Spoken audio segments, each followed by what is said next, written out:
جس طریقے سے پاکستان تو شروع سے یہ کہہ رہا ہے کہ جی انڈیا الزامات لگا رہا ہے ممبئی دہشت گردی کے پاکستان پہ یا پاکستان کے لوگوں پر، پروف کوئی نہیں دے رہا. اور ابھی ریسنٹلی انٹرپول کے جو سیکرٹری ہیں وہ یہاں پر آئے اور انہوں نے بھی یہ بیان دیا کہ انڈیا نے ان کو بھی کسی قسم کا کوئی ثبوت فراہم نہیں کیا. اور پھر اطلاعات یہ بھی ہیں کہ انڈیا کی جو گورنمنٹ ہے اس نے پولیس کو اسٹرکٹلی منع کر دیا ہے کہ انٹرپول کو کسی قسم کی کوئی مدد نہ کی جائے، کوئی ثبوت نہ دی جائے. تو ایسے حالات میں پھر چڑھائی کرنا کیا نظر آ رہا ہے؟ دیکھیں جی، یہ انڈیا کے پاس پروف نہیں ہے.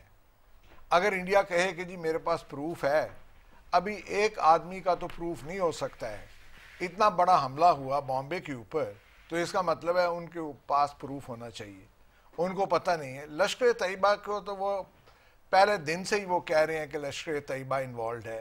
کبھی پانی بند ہو جاتا ہے تو لشکر طیبہ آ جاتا ہے، کچھ اور ہو جاتا ہے انڈین ہیلڈ کشمیر میں لشکر طیبہ آ جاتا ہے. تو ہر جگہ پر میں نے دیکھا ہے، میں انڈیا کا بڑا دورہ کیا ہے، اور کوئی بھی بم بلاسٹ ہوتا ہے تو لشکر طیبہ کا نام لیا جاتا ہے. اس طرح سے کام نہیں ہو سکتا ہے. وہ یہ ہے کہ جوائنٹ انویسٹیگیشن کروائی جائے اس سارے مسئلے کی، تو پھر مسئلے حل ہو سکتے ہیں. کیونکہ انڈیا کے اپنے اندرونی بڑے پرابلمز ہیں. ان کی جو منورٹیز ہیں وہ انڈیا کی لیڈرشپ سے خوش نہیں ہیں. ان کو سوچنا چاہیے کہ پہلے تو انڈین میں مسلم پاپولیشن اور کرسچن پاپولیشن وہ اٹھی نہیں ہے.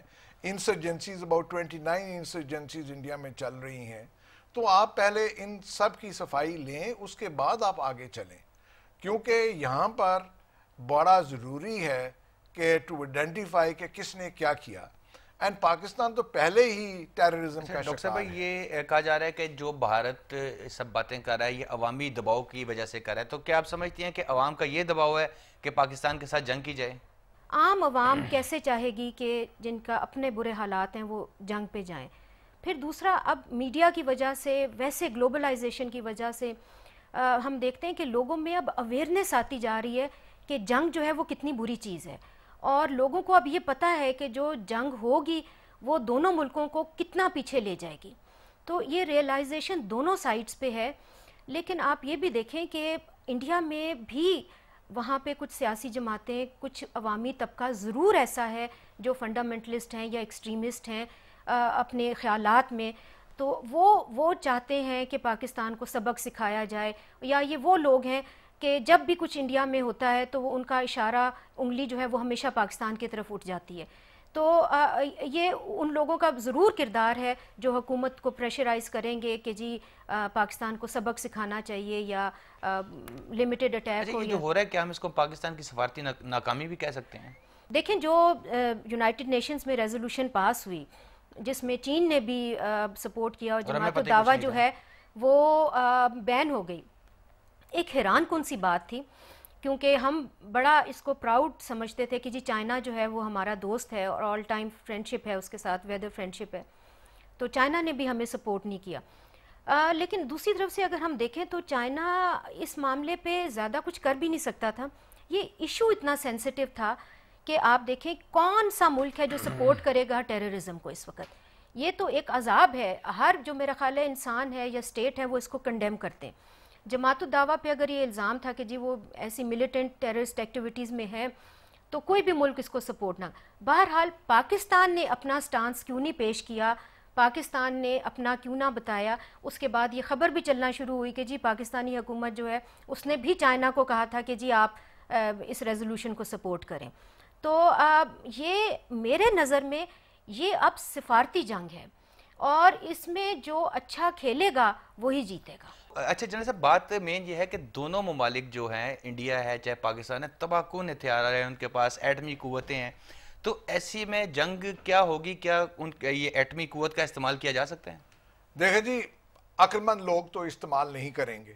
عقل مند لوگ کوشش کریں گے کہ یہ کام نہ ہو.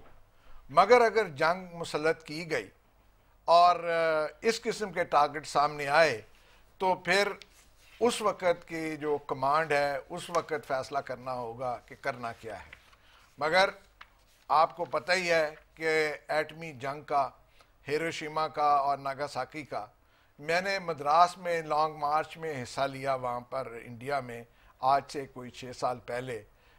دیٹ واز 6 اگست ہیروشیما پر جو نیوکلیئر اٹیک تھا. Indians are very conscious of the fact کہ نیوکلیئر جو ہے بڑا ڈینجرس ہے and it should not be used. It disarmament کی بات کی جائے اس خطے میں تو مگر اس وقت جو جنگ کی صورتحال ہو جاتی ہے پھر درست فیصلے بھی مشکل ہو جاتے ہیں کرنے اس وقت. تو میں تو سمجھتا ہوں کہ نیوکلیئر کو ہمیں سائڈ پر رکھنا چاہیے بٹ انڈیا کو بیہیو کرنا چاہیے تاکہ نیوکلیئر کی نوبت ہی نہ پہنچے. ڈاکٹر صاحب ہندوستان اس وقت بظاہر ایسا لگ رہا ہے کہ وہ بین الاقوامی مشورے نہیں مان رہا. اگر وہ ایسا ہوتا ہے تو پھر بین الاقوامی جو لوگ ہیں جو ممالک ہیں ان کا کیا اس حوالے سے ایٹیچیوڈ ہوگا اگر اس کے باوجود انڈیا کسی جارحیت کا وہ مظاہرہ کرنے کی کوشش کرتا ہے؟ تو دیکھیے انڈیا جو ہے وہ نو ڈاؤٹ اس ریجن میں ایک بڑی طاقت ہے اور بلکہ دنیا میں ایک بڑی طاقت ابھر رہا ہے. انڈیا وڈ اس سچویشن میں would also like to show in the region کہ who is the boss over here, اور وہ پاکستان کو تھریٹ بھی کرے گا, پریشرائز بھی کرے گا.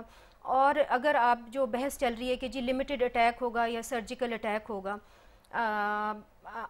اگر تو انڈیا بگ باس اپنا اس کا رتبہ ہے اور وہ رہتا ہے اس طرح, لیکن وہ ساتھ ساتھ ایک رسپانسبل اسٹیٹ بھی شو کرتا ہے اپنے آپ کو, تو India would not attack Pakistan.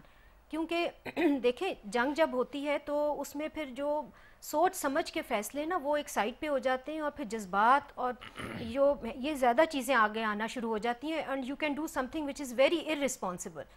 تو دونوں ملکوں کو جو اس وقت ہے بڑا رسپانسبلی ایکٹ کرنا ہوگا. اور ورلڈ کمیونٹی جو ہے, آپ دیکھیں کہ ورلڈ کمیونٹی جو ہے وہ اس وقت پاکستان کی طرف نہیں ہے, وہ انڈیا کی طرف ہے.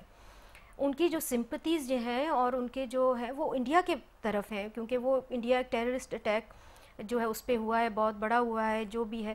اور ایک پاکستان کا انٹرنیشنلی امیج ایسا بن چکا ہوا ہے کہ دنیا میں کہیں بھی کچھ ٹیررسٹ کوئی ایونٹ ہوتا ہے تو وہ جو نام ہے وہ اور یا اس کی جو کاز جو روٹ ہے وہ پاکستان میں آ کے.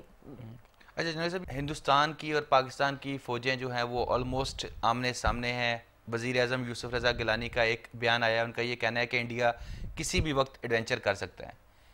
میرا نہیں خیال ہے کہ کسی وقت بھی ایڈونچر کر سکتا ہے. اس کے لیے ڈپلائمنٹ کو وقت چاہیے. ابھی تک ڈپلائمنٹ میں 6 ہفتے اور باقی ہیں, تو جب ان کے فورسز ڈپلائڈ ہو جائیں گی بارڈر کے اوپر, جب بارڈر پر ڈپلائے ہو جائیں گی فلی, تو اس وقت پھر آدمی کو پریشانی ہوگی اور ہمیں بھی پھر اپنی ڈیفینسو منور اس دوران لانچ کرنی پڑے گی. کیونکہ جب فورسز آ کر ڈپلائے ہوتی ہیں اور اسٹریٹجک ڈیفینسو منور آپ لانچ کرتے ہیں تو اس حساب سے پھر فورسز آگے جائیں گی آپ کی, اور آپ پھر مطمئن ہوں گے کہ جی فورسز ہماری چلی گئی ہیں. آپ پھر جو افغانستان کا بارڈر ہے, ٹرائبل ایریا ہے, وہاں سے بھی فورسز وڈرا کریں گے. تو جس دن آپ نے وہاں سے وڈرا کرنی شروع کر دیں اس دن then you should be sure کہ there is going to be problem اور ٹربل ہے کوئی تھوڑی سی. بٹ میں نہیں سمجھتا کہ یہ آگے بڑھے گی. اگر انڈیا کو آگے بڑھنا ہوا تو پھر کانگریس جو ہے وہ کسی صورت الیکشن نہیں جیت سکتی. اچھا ڈاکٹر صاحب, خدا نخواستہ اگر جنگ ہو جاتی ہے تو ایسی سچویشن میں عوام کو کیا حکمت عملی اپنانی چاہیے؟ عوام تو جی پہلے سے بھی آج بھی اور کل بھی جو ہے وہ حکومت کے ساتھ ہوگی. اور آپ دیکھیں کہ جب بھی انڈیا پاکستان کی جنگ ہوئی ہے, عوام جو ہے ان کا موریل جو ہے وہ سب سے ہائی جو پیک پہ جو ہے ہمیشہ رہا ہے. عوام جو ہے وہ is also to some extent mentally prepared کہ اگر جنگ ہوتی ہے تو عوام اپنا کردار ادا کرے گی اور حکومت کا ساتھ دے گی اور ایک مورل سپورٹ جو ہے اپنی فوج کو اور اپنی حکومت کو پرووائڈ کرے گی. جی, آپ دونوں مہمانوں کا بہت بہت شکریہ. جنرل نصیر اختر صاحب, میں ڈاکٹر امبرین جاوید صاحبہ. ناظرین, یہاں وقت ہوا ایک بریک کا, اور بریک کے بعد ہم بات کریں گے کہ محترمہ بے نظیر بھٹو کی شہادت کے بعد پیپلز پارٹی کا کیا مستقبل ہے.